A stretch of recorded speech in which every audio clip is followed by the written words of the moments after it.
शांति। 10 जुलाई 2026 बाबा का शकार मुरली।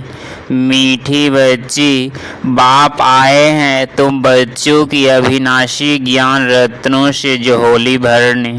यह एक एक ज्ञान रत्न लाखों रुपये का है। प्रश्न, गुप्त दान का इतना अधिक महत्व क्यों है? उत्तर, क्योंकि बाप तुम्हें अभी गुप्त ज्ञान रत्नों का दान देते हैं, इसे दुनिया नहीं जानती। फिर तुम बच्चे इन ज्ञान रत्नों का दान करने से विश्व की रजाई ले लेते हो। यह भी गुप्त है, न कोई लड़ाई, न कोई बारूद आदि, न कोई खर्चा।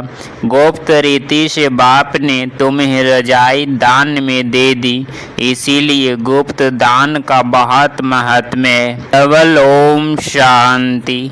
एक शिव बाबा कहते हैं, एक ब्रह्मा दादा कहते हैं, दोनों का स्वधर्म है शांत, दोनों ही शांति धाम में रहने वाले हैं।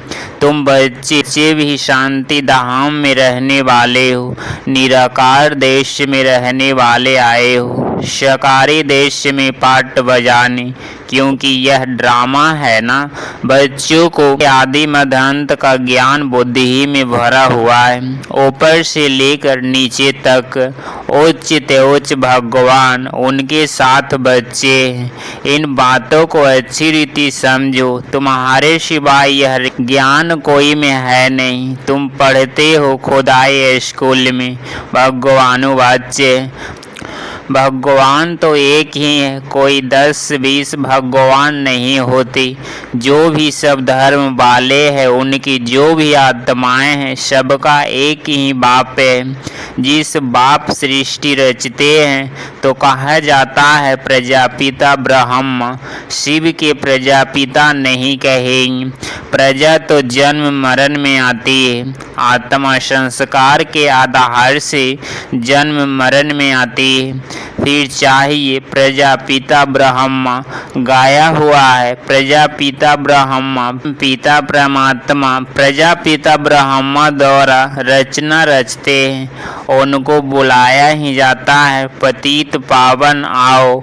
जब दुनिया पतित बनती है और उनका अंत होता है, तब ही बाप आते हैं पतित से पावन बनाने। अब तुम जान गए हो, बाप आते भी एक बार हैं और कब आते ही नहीं। अभी तुमको सारी नॉलेज मिली है, तुम ड्रामा के एक्टर्स हो ना। ड्रामा के एक्टर्स को सबकी एक्ट का जरूर पता होना चाहिए कि क्या क्या पार्ट है। वह होता है छोटा हद का पार्ट ड्रामा, उनका तो सबको पता पड़ जाता है। तुम भी देख कर आते हो, चाहे तो लिख भी सकते हो, याद कर सकते हो। छोटा सा होता है, यह तो बहुत बड़ा बेहद का ड्रामा है को तुम सतयुग से लेकर कलयुग अंत तक जानते हो। अभी तुम बच्चे जानते हो, हमको बेहद का बाप से बेहद का वर्षा मिलता है।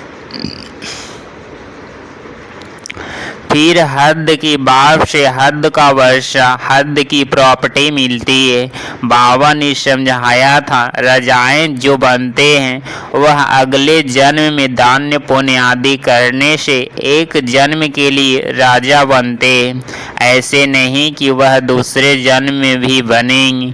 तुम जो सतयुग में रजाएं महारजाएं थे, ऐसे मत समझो कि तुम्हारी रजाई कोई गुम हो जाती है। फिर जब भक्ति मार्ग होती है, तब भी वह जास्ती दान पुण्य करते हैं, तो वह भी रजाई में जाते हैं, परंतु वह फिर हो जाते भिखारी रजाएं। तुम ही जो पूज्य थे, सो फिर पुजारी बने हो। फिर सुख में रहता है, दुख तो सिर्फ अभी का होता भी। तमो प्रधान में भी तुमको सुख है, कोई लड़ाई झगड़े की बात नहीं। यह तो बाध्य में होता है, जब लाखों की अंदाज में हो जाते हैं तो लड़ाई आदि शुरू हो जाती है। तुम बच्चों को तो सतयुग त्रेता द्वापर में भी सुख है, जब तमो प्रधान शुरू होते हैं तब थोड़ा दुख होते हैं। अब तो है ही तमो प्रधान। बाप समझाते हैं यह है ही तमो प्रधान दुनिया। तुम जानते हो यह बेहद का ड्रामा है, इसमें कोई भी छूट नहीं सकता है। मनुष्य जब दुख में तंग हो जाते हैं तब कहते हैं भगवान ने ऐसे खेल क्यों रचा है। अगर भगवान रचे ही नहीं तो दुनिया ही नहीं होती, कुछ नहीं होता। रचता और रचना तो है ना, उनकी डिटेल भी है। सतयुग से लेकर कलयुग अंत तक बाकी थोड़े रोजे तुम भी प्रैक्टिकल में देखेंगे, पहले से ही तो नहीं दिखाएंगे। 5000 वर्ष का बाकी थोड़ा चक्र है, वह अभी थोड़े ही दिखा देंगे। जब होगा तब उनको भी साक्षी हो देखेंगे। जो होना होता है पहले मुसाफिर होगा, यह तो देखते ही हो। तैयारियां हो रही है, विनाश तो होगा जरूर, सबकी तैयारी हो रही है। वह ड्रामा में पहले से ही नोंधा हुआ है, विनाश जरूर होगा। अब तुम बच्चों को बाप समझाते हैं तुम्हारी आत्मा जो तमो प्रधान बनी है उनको भी यहाँ शतो प्रधान बनाना है। यह तुम अभी समझते हो। बाप गुप्त आते हैं, गुप्त ही तुमको ज्ञान दे रहे हैं। दुनिया में कोई नहीं जानते, गुप्त रीति तुम विश्व का राज्य लेते हो। कोई भी आवाज नहीं, बिल्कुल ही गुप्त दान कहा जाता है ना। बाप आकर बच्चों को अविनाशी ज्ञान रत्नों का गुप्त दान देते हैं। बाप भी कितना गुप्त है, कोई नहीं जानते। यह सब कहाँ जाते, ब्रह्मा कुमार कुमारियाँ क्या करते, कुछ समझते नहीं। तुम बच्चे जानते हो बाबा कितना गुप्त है। तुम बच्चों को गुप्त विश्व का मालिक बनाते। न कोई लड़ाई, न कोई बारूद, न कोई खर्चा। यहाँ तो एक छोटा गांव लेने में ही कितने झगड़े मारामारी चल पड़ती है। तो बाप आकर गुप्त दान देते, अविनाशी ज्ञान रत्नों से तुम्हारे झोली भरते। कहते हैं भर दो झोली शिव भोला भंडारी। तुम जानते हो शिव बाबा हमारे अविनाशी ज्ञान रत्नों से झोली भर रहे। तो एक एक रत्न लाखों रुपये का है। तुम कितने रत्न देते हो, फिर तुम कितने दानी बनते हो, वह भी गुप्त है। देवताओं को कितने हथियार भुजाएं आदि दे दिए, वास्तव में है कुछ भी नहीं। सतयुग में देवताओं को इतनी भुजाएं आदि तो होती नहीं। कलयुग में कितने अनेक प्रकार के हथियार दे दिए। विनाश के लिए बम्बर्स है, तो फिर तलवार बाण आदि क्या करेंगे। तुम कहते हो ज्ञान खंगड़, ज्ञान तलवार से उन्होंने हथियार समझ लिए, है कुछ भी नहीं। तुमको तो गुप्त दान मिलता है, तुम फिर सबको गुप्त दान देते हो। तुम जानते हो बाबा हमको श्रीमत दे रहे, श्रीमत है भगवान की। तुम जानते हो हम आते हैं नर से नारायण बनने। उनको सर्वगुण संपन्न 16 कला संपूर्ण देवी गुणधारी कहा जाता है। देवी गुण सिर्फ उन देवी देवताओं में होते, फिर कलाएं कम होती जाती है। जैसे संपूर्ण चंद्रमा की रोशनी आती है, अच्छी होती है, फिर कम होती जाती है। कम होती होती बाकी एकदम पतली लीक बच जाती है। सारा गुम नहीं होता, लकीर जरूर होती है, जिसको अमानुष्य कहते हैं। अब तुम्हारी है बेहद की बात। तुम 16 कला संपूर्ण बनते हो। दिखाते हैं कृष्ण के मुख में माताएं चंद्रमा देखती है। यह है साक्षात्कार की बातें, जिसकी समझानी बाप बैठ देते हैं। अब तुमको संपूर्ण बनना है। माया का संपूर्ण ग्रहण लगा हुआ है, बाकी जाकर लकीर बचती है। सीढ़ी उतरते आए, सबको सीढ़ी उतरनी है।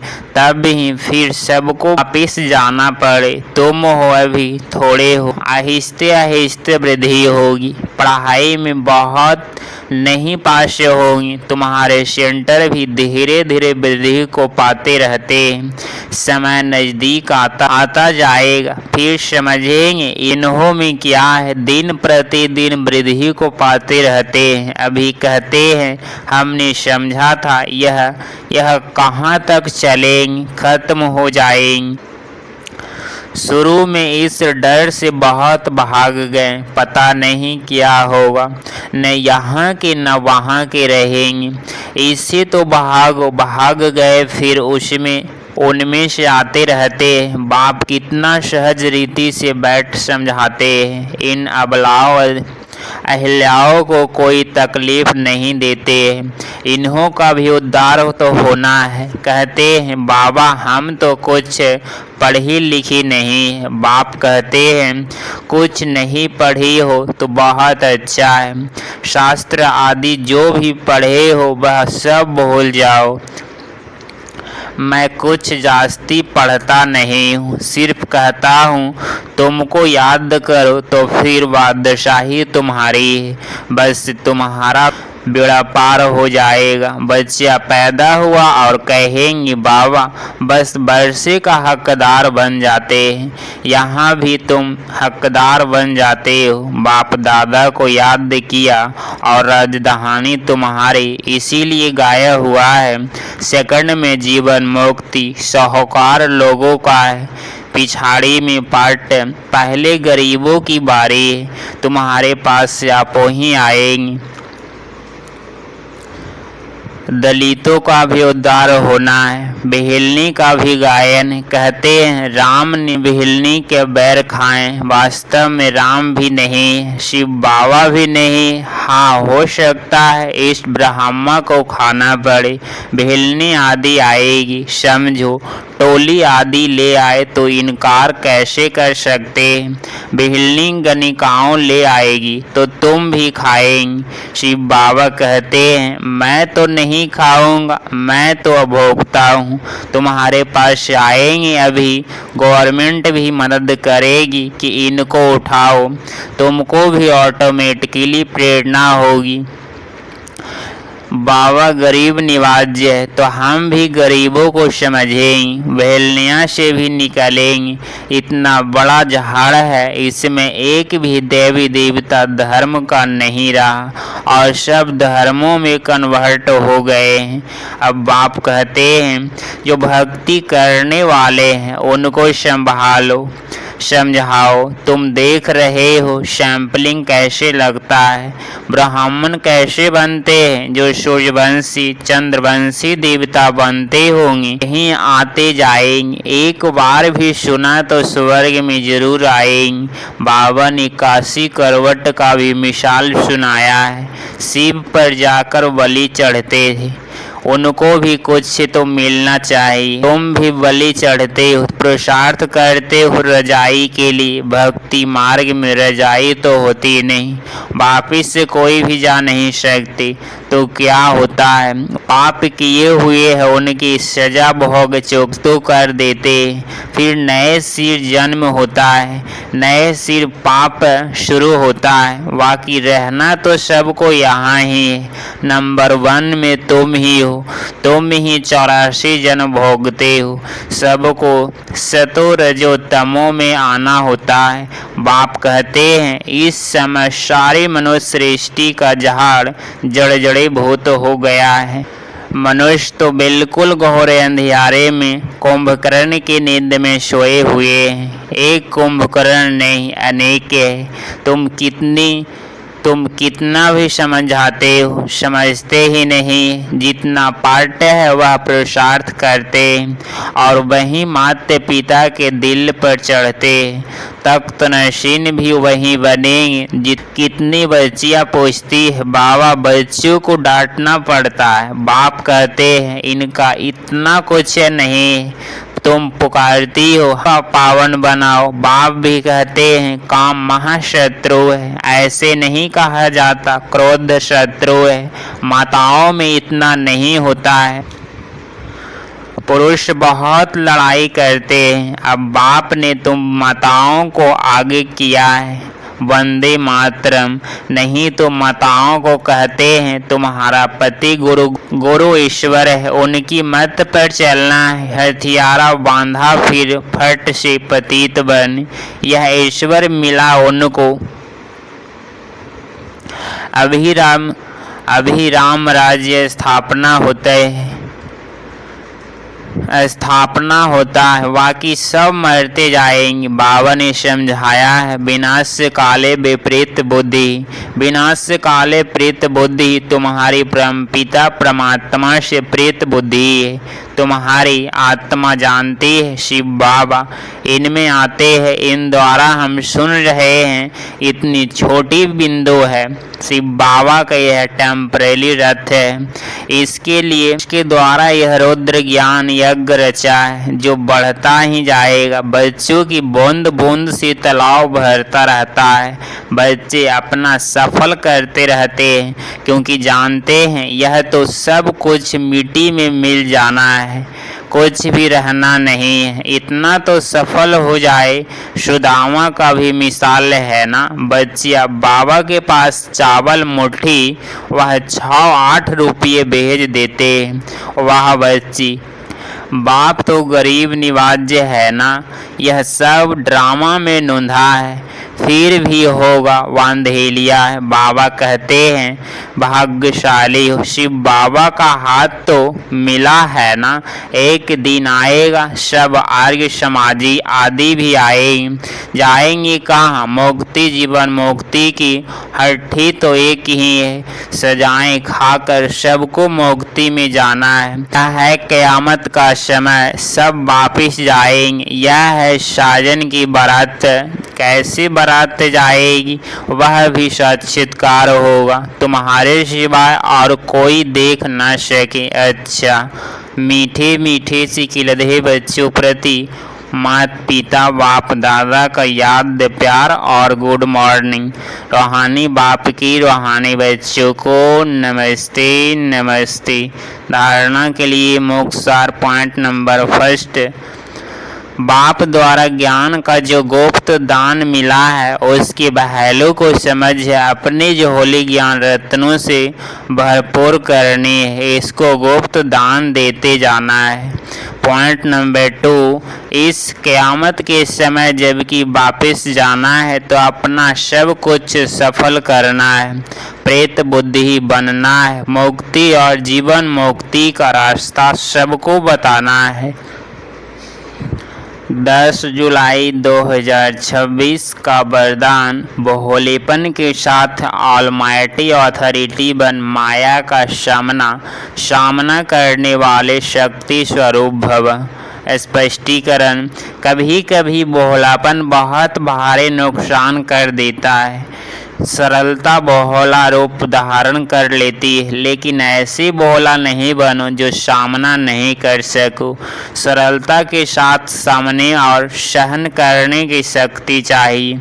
जैसे बाप भोलानाथ के साथ ऑलमाइटी अथॉरिटी है, ऐसे आप भी भोलेनाथ के साथ साथ शक्ति स्वरूप भी बनो तो माया का गोला नहीं लगेगा। माया सामना करने के बजाय नमस्कार कर लेगी।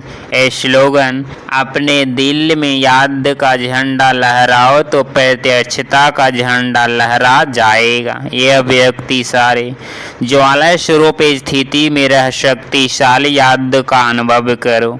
विशेष याद की यात्रा को पावरफुल बनाओ। ज्ञान स्वरूप के अनुभवी बनो।